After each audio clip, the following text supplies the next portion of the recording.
You're going to learn today a single phrase that Thoth left written in his forbidden grimoire.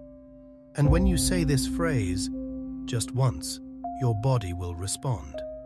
Yes, your cells will obey. It doesn't need to be repeated. It doesn't need faith. It just needs to be spoken in the right state. But why does this work? Because this verb is not symbolic. It's a real command, a vibrational instruction. And the most shocking part, you've probably already used this same power, only against yourself. Phrases like, "I'm done," or "I can't take it anymore," are also commands. And your body obeyed, literally. Today, you're going to understand how this obedience was corrupted, and how you can reactivate it with awareness, precision, and a single word. Stay with me until the end, because when this word is released, you'll never see your body the same way again. The word is the breath of the soul, and the soul is the mold of the flesh. Before humanity's vibrational fall, there was no confusion between what was felt and what was created. Every sentence, every sound, every gesture, everything had a direct consequence on matter. And the cells, tiny conscious sparks of the human temple, waited in reverence for the breath that would activate them. Thoth wrote this in the grimoire like someone recording an urgent warning. He revealed that, in ancient times, every cell was like an attentive scribe in the hall of the gods. A clear intention was enough, and biology would reorganize. Pain would stop, inflammation would recede, aging would slow down. There was no resistance, only readiness.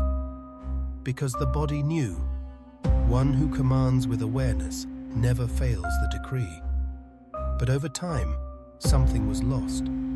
Words were emptied. Phrases started being repeated without presence. The mouth kept speaking, but the spirit no longer supported the sound. And the cells, too loyal to tell the difference between divine command and mental noise, kept obeying. Only now, they were obeying chaotic orders. That's when the silent rebellion began. A revolt that never screams, never explodes, never announces itself. It happens in the shadows of everyday life. A poorly spoken phrase here, a repeated thought there, an unconscious outburst in the middle of pain, and the body, in its sacred humility, records everything as truth. I'm exhausted. This is killing me. I can't take it anymore. Every time these words are spoken, the cells hear them as if the Creator himself were speaking. And they respond. They cut off energy. They throw systems out of balance. They disrupt internal harmony. Not because they want collapse, but because they've been trained to serve without question.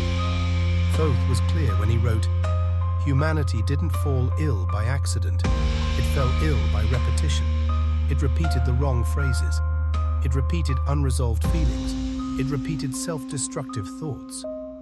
And when all of that became routine, the body had no choice but to turn unconscious commands into symptoms. But why do cells obey even what destroys them? Thoth responds with a brutal truth. Because the body doesn't judge. The body doesn't evaluate. It simply serves. It doesn't decide whether the command comes from an awakened master or a distracted mind. It just follows, and it follows perfectly. The liver increases inflammation if anger is commanded. The nervous system drains energy if hopelessness is verbalized. The stomach rejects food if the command is rejection. This absolute obedience is both a gift and a curse, because it gives humans the power to create at all times, even when they think they're just venting. And so, word after word, decade after decade, the flesh shapes itself to the poorly used verb. But the most serious part is that this programming doesn't just happen on the physical level. It installs itself in the subtle fields. The cell is just the visible tip of an invisible chain that starts in the etheric field and flows down into matter. The command is born in the unseen and carried out in the flesh. That's why, when Thoth wrote about this silent rebellion, he wasn't blaming the body. He was warning the soul. The betrayal didn't come from the cells. It came from forgetfulness, from the unconscious use of the word, from repetition without presence, from the belief that what is said doesn't matter. And it was exactly that mistake that broke the link between spirit and body. And it's exactly at this point that Thoth's wisdom begins to rebuild the temple. Because the grimoire isn't just a warning about the error, it holds the reversal code. And that code begins with something so simple, so basic, that it went unnoticed for generations. The breath, the living bridge between what is felt and what is manifested.